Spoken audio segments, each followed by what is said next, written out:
Well, I'm grateful to be talking with Stephen Witmer here and to introduce you to Stephen Witmer, who is pastor of Pepperell Christian Fellowship in Pepperell, Massachusetts, adjunct professor of New Testament at Gordon Conwell, among many other things, but very importantly to us here at our church, also a man with roots in the state of Maine. So you want to tell us again where you grew up in Maine, Stephen? Yeah, great. It's fun to be talking with you, Justin. So I'm from Monson originally, up northwest of Bangor, an hour northwest of Bangor, up on the Appalachian Trail. Well, thank you so much for taking a couple of minutes to talk with me about your Bible reading plan. You prepared a Bible reading plan. Not everybody has done that. You put one together, obviously intending some benefit from it. Why use a Bible reading plan, and what are some of the benefits that you've seen in your life and in your church from using it? Yeah, I came to my church in, I think it was 2008, so about 13 years ago. And one of the things I wanted to do is just get us reading more of the Bible. And so I thought, well, one of the ways that we can stay motivated and be encouraged, and it's easy to start things, it's harder to finish things. And one of the great ways to be motivated to keep on going with daily Bible reading is to do it together.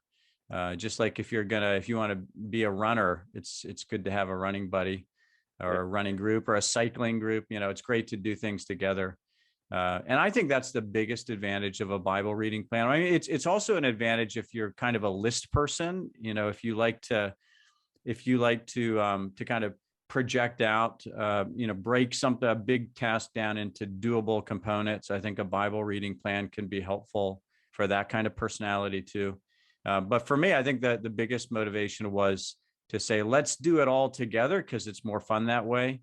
And a lot of the benefit of doing a Bible reading plan together as a church is that you get to talk about what you're reading.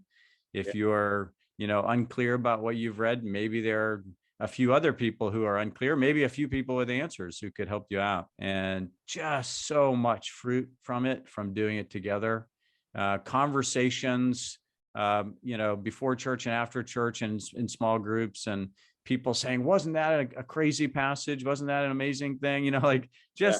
Processing together was so rich. And you put together a 2-year plan. So there are a number of plans out there, or Bibles that are Bible reading Bibles on a plan, but you put together one that stretches out over 2 years. As you were designing it, what was your intention in doing it that way? I mean, I think I did that largely for my own sake, because I struggle with 1-year plans. To get through the whole Bible in a year, you got to be, you can't really fall behind, because otherwise you're reading 8 chapters a day. And, at the time we had a baby and then another baby and another baby. And so time in the morning was limited. So just trying to make it doable, when you do it over 2 years instead of 1 year, obviously you're reading less each day. And I felt like it's better to go slower and have time to think about what you're reading and meditate on it and pray through it. I'd much rather read the Bible well in 2 years than sort of rushed in 1 year. So I tried to, that's a big piece of it for me. I tried to build into this plan a couple catch-up days every time I think it's every time you finish a book. The purpose of 2 years is to do it well and to enjoy it more and to get it done.